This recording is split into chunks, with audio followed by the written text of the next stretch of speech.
okay, I like neuroscience and I have this good ability of doing this.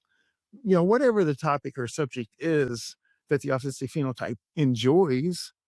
And, what I'm explaining here is why, like, things like mathematician and engineering or even music is very popular with people with autism because of all of this detail.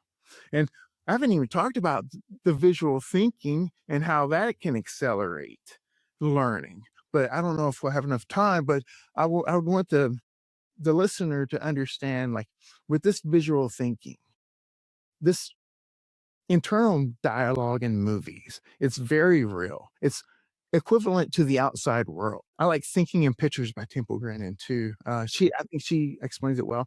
But Lynn, visual thinking is kind of underrated because it's very hard to research. So there's not a whole lot to know about it, or there's not a lot of material about it. And like, if I'm explaining something, just like anything, when two people are conversing, the speaker has to provide the information and the receiver must kind of make sense to it. Their meaning, it could be completely off. So how am I going to explain visual thinking in a way that others that don't have it, especially with this intensity, could understand is a big challenge for me.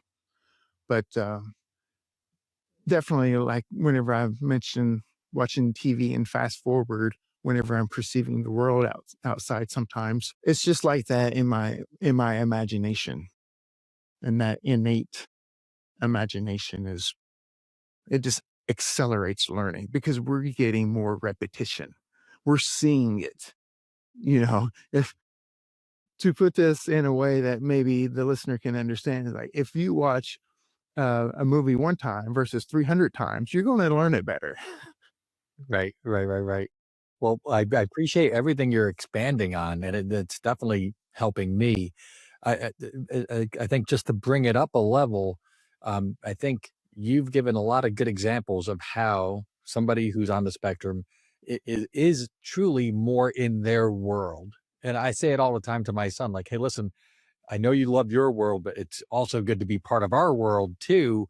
But I think what you're talking about is that the way you process, think, and evaluate is very different. And instead of it being based on externally what someone's experiencing, you're talking about how within your mind or within your world, it's more about predictions than what's actually happening, like what you're doing. And the visual thinking is a big piece of that.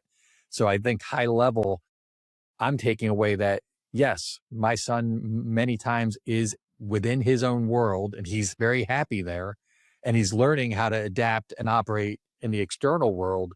But I don't have to look at him being in his own world as a problem that needs to be corrected and extinguished. It's about helping him to flourish, leveraging the superpowers of what he's able to do that other people can't in his own world, and at the same time learn how to be successful interacting with the world as it is. Is that fair to say? Because my son definitely, music's huge. That level of detail, that level, I mean, you described him to a T. Yeah, that is very good point, Lynn, because we're still humans. We still need social interaction, so there's going to be moments like that and like relationship struggle and so forth, if it's friendship or romantic relationship and so forth. Um, but yeah, that's a good point.